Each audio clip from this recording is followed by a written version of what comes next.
Okay. नमस्कार बच्चों,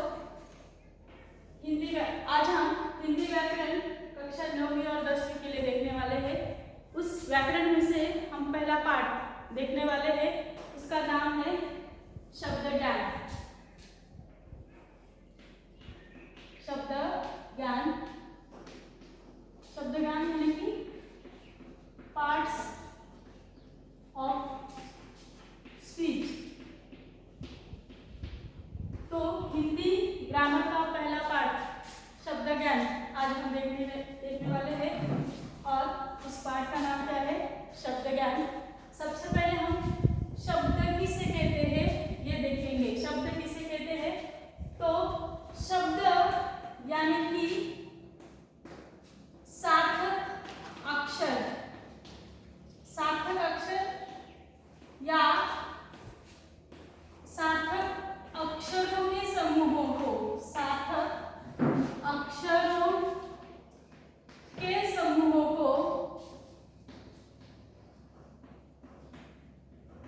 को शब्द कहते हैं। सबसे पहले हम क्या देखेंगे? शब्द किसे कहते हैं। शब्द ज्ञान में सबसे पहले हम किसे कहेंगे, क्या देखेंगे? शब्द किसे कहते हैं। शब्द यानी कि सार्थक अक्षर या सार्थक अक्षरों के समूहों को शब्द कहते हैं। जैसे उदाहरण के रूप में देखा जाए तो देखो, जैसे मैं आपको यहाँ एक शब्द बना कर दिखाती हूँ। ज यह अक्षर है, अक्षर को हम वर्ण भी कहते हैं। ज यह अक्षर है, ज प्लस ल, दोनों को एक साथ लिखने से कौन सा शब्द बनेगा? जल। और जल का मतलब है पानी। तो ज और ल ये दोनों अक्षर हमने एक साथ लिखे तो जल शब्द बनता है, और जल शब्द का मतलब है पानी। दूसरा एक उदाहरण हम देखेंगे। क यह अक्षर है, क ये वर्ण है, क प्लस म प्लस ल, ये तीन अक्षर मैंने लिखे हैं यहाँ। तीनों को एक साथ यानी कि समूहों के रूप में लिखेंगे तो कमल एक शब्द बनता है। और कमल यानी कि कमल का फूल, यानी कि शब्द का मतलब आपके समझ में आया? सार्थक अक्षर या अक्षरों का समूह, उसे क्या कहते हैं? शब्द कहते हैं। सार्थक अक्षरों के समूह को क्या कहते हैं? शब्द कहते हैं। और एक उदाहरण मैं आपको बताऊंगी। जैसे उदाहरण के रूप में हम यहाँ मैं एक उदाहरण लिखती हूँ। दीपक होशियार लड़का है। यह वाक्य मैंने यहाँ लिखा है, दीपक होशियार लड़का है। इस वाक्य में चार शब्द आए हैं, दीपक होशियार लड़का है।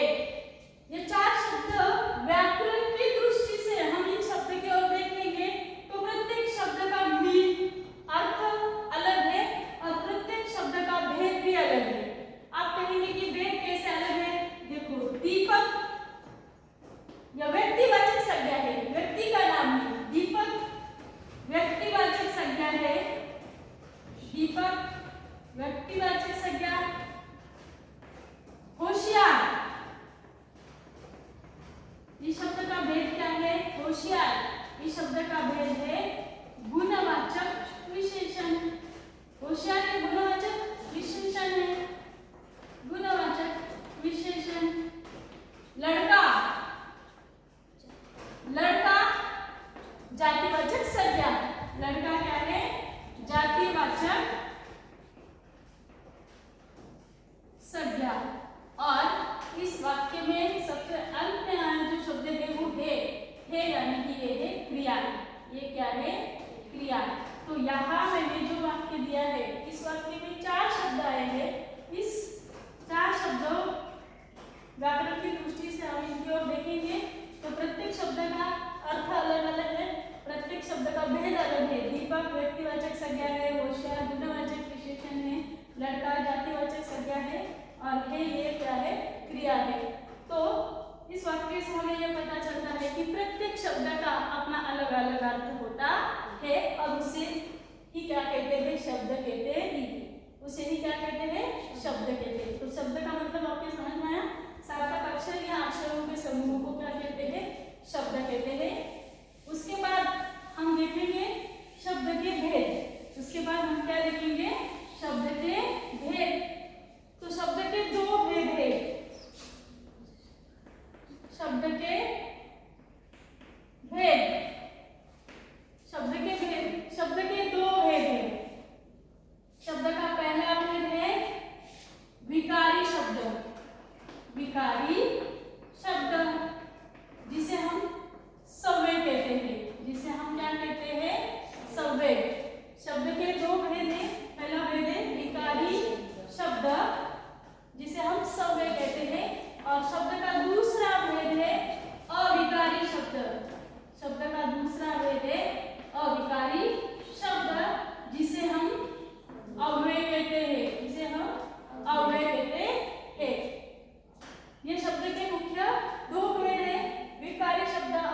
शब्दों में परिवर्तन होता है, यानी कि वाक्य में आए जिन शब्दों में बदलाव आता है उन शब्दों को क्या कहते हैं? विकारी शब्द कहते हैं। जैसे उदाहरण के रूप में हम देखें तो लड़का, ये शब्द पुल्लिंग है, लड़की स्त्रीलिंग है, और लड़कियां ये बहुवचन है। लड़कियां ये शब्द बहुवचन है, यानी कि जिन शब्दों में लिंग वचन और पुरुष के अनुसार परिवर्तन होता है, बदलाव होता है, उन्हीं शब्दों को क्या कहते हैं? विकारी शब्द। अभी भी अविकारी शब्द की परिभाषा देखेंगे। अविकारी शब्द की परिभाषा उससे अपोजिट है, विरुद्ध है, यानी कि अविकारी शब्द यानी कि जिन शब्दों में लिंग वचन पुरुष आदि के अनुसार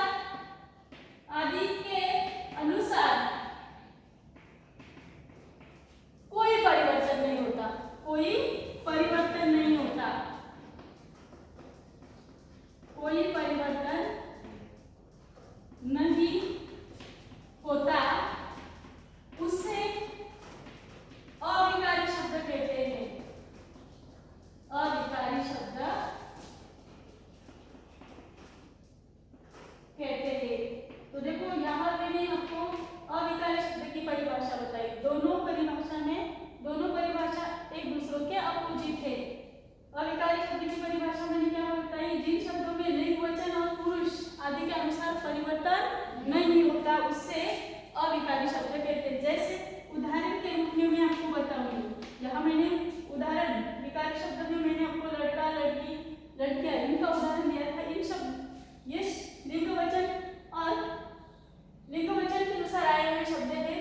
इन शब्दों में कोई परिवर्तन या बदलाव, इन शब्दों में विकारी शब्द में बदलाव होता है, लेकिन अविकारी शब्द में इसी शब्द के उदाहरण देखेंगे। जैसे देखो लड़का बाहर खड़ा है, यहाँ देखो बाहर एक शब्द आया है। यहाँ मैं दूसरा उदाहरण, लड़की बाहर खड़ी है, यहाँ देखो लिंग बदला तो भी आगे के शब्दों में कोई परिवर्तन नहीं आया है। क्या? लड़का बाहर खड़ा है, लड़की बाहर खड़ी है। और देखो वचन के अनुसार भी देखेंगे तो लड़कियां बाहर खड़ी है, यहाँ भी आगे के शब्दों में कोई परिवर्तन आया है क्या? नहीं, यानी कि लिंग बदला, वचन बदला तो भी आगे के शब्दों में कोई परिवर्तन नहीं। और एक उदाहरण, हमें देखिए बहुत सारे, हम बाहर खड़े हैं, यहाँ देखो लिंग वचन और पुरुष हमने बदले तो भी आगे के शब्द में कोई भी बदलाव नहीं आया, और इसे ही हम क्या कहते हैं? विकारी शब्द कहते हैं। विकारी शब्द की परिभाषा यानी कि जिन शब्दों में लिंग वचन और पुरुष आदि के अनुसार कोई भी परिवर्तन नहीं आता उसे क्या कहते हैं? अविकारी शब्द। तो शब्द के ये दो भेद बताए मैंने। विकारी शब्द को सर्वे कहते हैं। विकारी शब्द यानी कि ऐसे शब्द जिनमें लिंग वचन और पुरुष के अनुसार परिवर्तन होता है उसे विकारी शब्द कहते हैं। अविकारी शब्द यानी कि जिनमें लिंग वचन और पुरुष आदि के अनुसार आगे के शब्दों में कोई परिवर्तन नहीं होता उसे अविकारी शब्द कहते हैं। तो शब्द के भेद आपके समझ में आए होंगे। विकारी शब्द किसे कहते हैं और अविकारी शब्द किसे कहते हैं। तो अब हम विकारी शब्द के भेद देखेंगे। विकारी शब्द के चार भेद है। विकारी शब्द के चार भेद है। उसका पहला भेद है संज्ञा, दूसरा भेद है सर्वनाम, दूसरा भेद है सर्वनाम,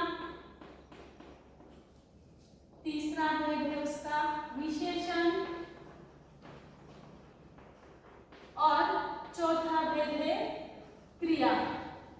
ये विकारी शब्द के चार भेद है। पहला भेद है संज्ञा, दूसरा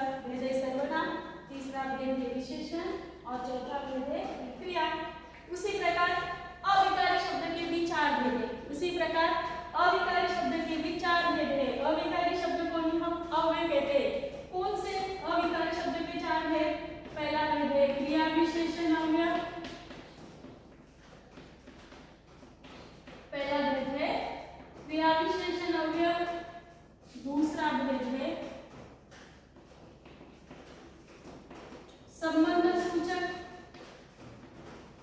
अव्यय।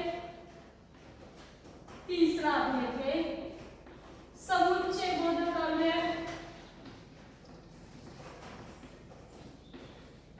और अविकारी शब्द का चौथा भेद है विस्मयादि बोधक अव्यय।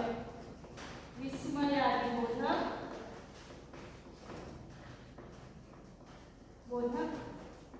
अव्यय। विस्मयादि बोधक अव्यय। तो विकारी शब्द के चार भेद संज्ञा, सर्वनाम, विशेषण, क्रिया। उसी प्रकार अविकारी शब्द के भी चार भेद है क्रिया विशेषण अव्यय, संबंध सूचक अव्यय, समुच्चय बोधक अव्यय और विस्मयादि बोधक अव्यय। इस विकारी शब्द के चार भेदों में से हर एक भेद के भी उपभेद है। हर एक भेद के भी उपभेद है। तो देखो संज्ञा के उपभेद कौन से है मैं आपको बताऊंगी। संज्ञा के भी 5 उपभेद है। संज्ञा के कितने भेद है? 5। संज्ञा के कितने भेद है? 5 भेद है। उसमें पहला भेद है व्यक्तिवाचक संज्ञा, दूसरा भेद है जातिवाचक संज्ञा, तीसरा भेद है भाववाचक संज्ञा, चौथा भेद है द्रव्यवाचक संज्ञा और 5 नंबर का भेद है समूहवाचक संज्ञा। और 5 नंबर का भेद है समूहवाचक संज्ञा। विकारी शब्द का पहला भेद संज्ञा और संज्ञा के कितने भेद है? 5 भेद है। व्यक्तिवाचक संज्ञा, जातिवाचक संज्ञा, भाववाचक संज्ञा, द्रव्यवाचक संज्ञा और समूहवाचक संज्ञा। उसी प्रकार विकारी शब्द का दूसरा भेद है सर्वनाम। सर्वनाम के 6 भेद है। सर्वनाम के कितने भेद है? 6। कौन से देखेंगे हम? सर्वनाम का पहला भेद है पुरुषवाचक सर्वनाम। सर्वनाम का पहला भेद है पुरुषवाचक सर्वनाम। दूसरा है निश्चयवाचक सर्वनाम। दूसरा है निश्चयवाचक सर्वनाम। तीसरा है अनिश्चयवाचक सर्वनाम। अनिश्चयवाचक सर्वनाम। चौथा है संबंधवाचक सर्वनाम। 5 नंबर का है प्रश्नवाचक सर्वनाम। और 6 नंबर का भेद है निजवाचक सर्वनाम। निजवाचक सर्वनाम। तो ये सर्वनाम के 6 भेद है।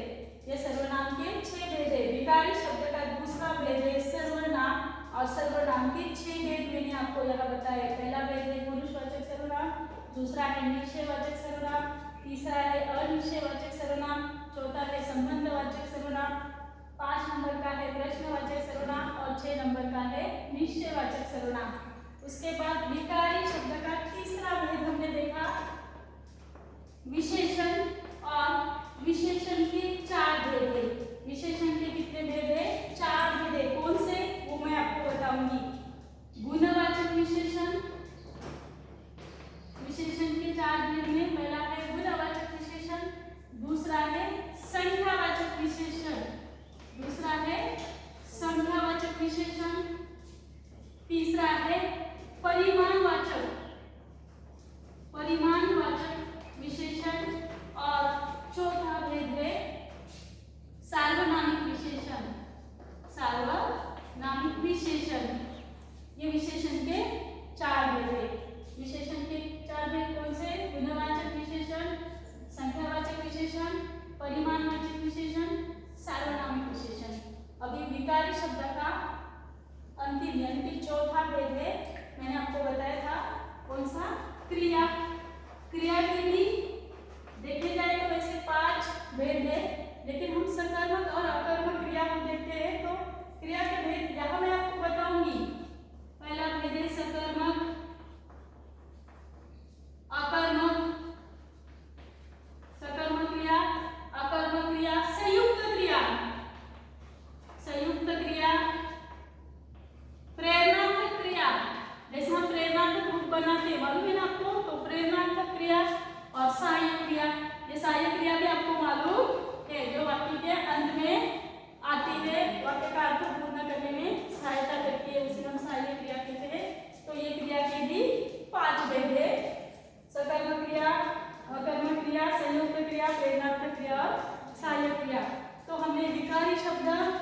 उसके 4 भेद और हर एक भेद के उपभेद भी देखिए। संज्ञा के कितने भेद है? 5 भेद है। सर्वनाम के कितने भेद है? 6 भेद है। विशेषण के कितने भेद है? 4 है। और क्रिया के कितने भेद है? 5 भेद है।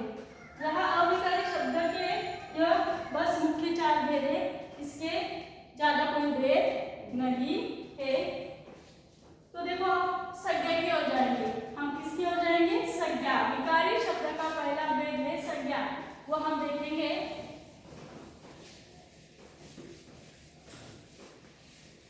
देखो संज्ञा किसे कहते हैं? संज्ञा यानी कि क्या? तो संज्ञा का मतलब है नाम। संज्ञा का मतलब क्या है? नाम। संज्ञा विकारी भेद, विकारी शब्द का पहला भेद हम देखने जा रहे हैं संज्ञा। और संज्ञा यानी कि क्या? नाम। संज्ञा यानी कि क्या? नाम। तो संज्ञा की परिभाषा हम क्या बनाएंगे? उसकी डेफिनेशन हम क्या बनाएंगे? जो शब्द किसी व्यक्ति, वस्तु, स्थान, प्राणी, भाव, इनके नाम का, भाव यानी कि आपको मालूम है, भाव यानी कि ईमानदार, अच्छा, बुरा, ये भाव है। जो शब्द किसी व्यक्ति, वस्तु, स्थान, प्राणी, भाव आदि के नामों का बोध कराता है, आदि के नामों का बोध कराता है, बोध कराता है, उसे संज्ञा कहते हैं। उसे संज्ञा कहते हैं। यहाँ मैंने आपको संज्ञा की परिभाषा बताई। विकारी शब्द का पहला भेद है संज्ञा, और संज्ञा की परिभाषा मैंने बताई। संज्ञा यानी कि ऐसा शब्द, और संज्ञा का मतलब भी क्या है? नाम। संज्ञा यानी कि नाम। संज्ञा यानी कि जो शब्द किसी व्यक्ति, वस्तु, स्थान, प्राणी, भाव आदि के नामों का बोध कराता है। बोध कराना यानी कि ज्ञान कराना, जानकारी देना, बोध कराता है, उसे क्या कहते हैं? संज्ञा कहते हैं। जैसे उदाहरण के रूप में हम देखेंगे यहाँ, जैसे गंगा पवित्र नदी है। यहाँ गंगा ये क्या है? नाम है नदी का, नदी। उसके बाद रामायण, दूसरा उदाहरण, रामायण धार्मिक ग्रंथ है। रामायण यह क्या है? नाम है, यानी कि, और ग्रंथ यह भी क्या है? जातिवाचक संज्ञा है, ग्रंथ। उसके बाद और एक उदाहरण देखेंगे, मुंबई बड़ा शहर है। इसमें मुंबई ये स्थान का नाम है, और शहर, यहाँ शहर यानी कि जातिवाचक संज्ञा के लिए आता है। तो जैसे हमने संज्ञा की जो परिभाषा देखी थी,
विशेष व्यक्ति के, जैसे देखो तो यहाँ मैंने आपको बताया गंगा पवित्र नदी है, गंगा विशेष नाम है। रामायण धार्मिक ग्रंथ है, रामायण विशेष नाम है, रामायण। मुंबई बड़ा शहर है, मुंबई यह स्थान का नाम है, विशेष यानी कि स्थान के बारे में, मुंबई यानी कि स्थान का नाम है। तो यहाँ देखो गंगा ये व्यक्ति का यानी कि नदी का नाम है, लेकिन गंगा व्यक्ति का भी नाम होता है। रामायण विशेष व्यक्ति का, रामायण महाभारत या ग्रंथों के अलग अलग नाम है, तो उसमें रामायण ये विशेष नाम है, इसीलिए रामायण। और यहाँ मुंबई शहर तो बहुत सारे हैं, लेकिन यहाँ कौन से शहर के बारे में, मुंबई इस शहर के बारे में पता है, तो यह स्थान का नाम है।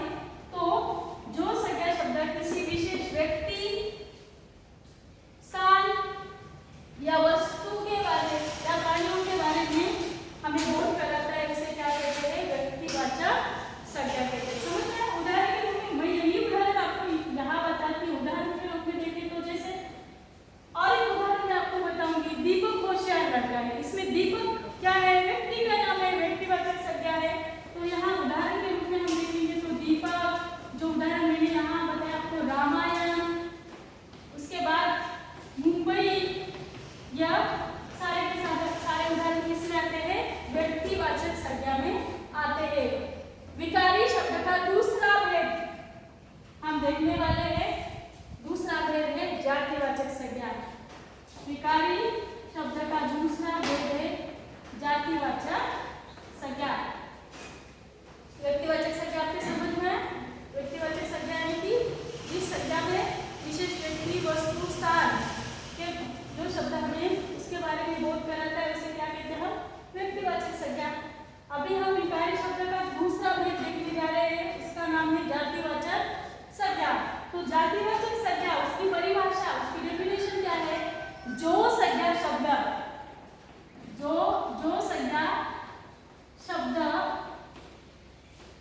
हमें किसी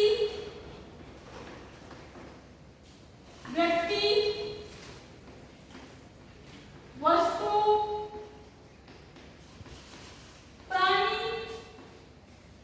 इनके पूरे जाति का बोध कराता है, पूरे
जातिवाचक संज्ञा में आते हैं। उसके बाद यहाँ तक आपको समझ में आया होगा। उसके बाद विकारी शब्द का तीसरा भेद हम देखने जा रहे हैं। वो तीसरा भेद है भाववाचक संज्ञा। विकारी शब्द का तीसरा भेद हम देखने जा रहे हैं, वो है भाववाचक संज्ञा। भाववाचक संज्ञा। भाववाचक संज्ञा, भाव यानी कि भाववाचक संज्ञा की परिभाषा में आपको बताती हूँ। जो संज्ञा शब्द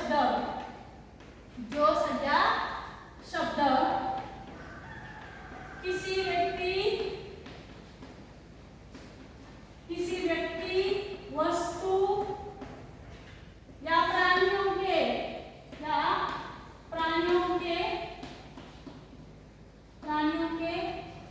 भाव दर्शाता है, प्राणियों के भाव का बोध कराता है, भाव का बोध कराता है, उसे भाववाचक संज्ञा कहते हैं। उसे भाववाचक संज्ञा कहते हैं। भाववाचक संज्ञा मैंने आपको इसकी परिभाषा बताई। देखो, भाववाचक संज्ञा यानी कि ऐसा शब्द जो हमें किसी व्यक्ति वस्तु या प्राणियों के भाव का बोध कराता है, बोध यानी कि ज्ञान कराता है, उसी शब्द को भाववाचक संज्ञा कहते हैं। जैसे मैंने अभी मैंने आपको एक उदाहरण बताया था, दीपक होशियार लड़का है। होशियार यानी कि वो कैसा लड़का है, होशियार, कि उसके भाव है। उसके बाद हम दूसरा उदाहरण देखेंगे। सरिता ईमानदार लड़की है। ईमानदार, ये भी क्या है, भाववाचक संज्ञा है। तीसरा, बुढ़ापे के कारण वो चल नहीं सकता, उसमें बुढ़ापा, यह भाववाचक संज्ञा है। बुढ़ापा ये क्या है, भाववाचक संज्ञा है। तो संज्ञा शब्द भाववाचक संज्ञा यानी कि जो संज्ञा शब्द हमें किसी व्यक्ति वस्तु या प्राणियों के भाव दर्शाता है, वो उसे क्या कहते हैं, भाववाचक संज्ञा कहते हैं। उदाहरण के रूप में मैंने बताया, होशियार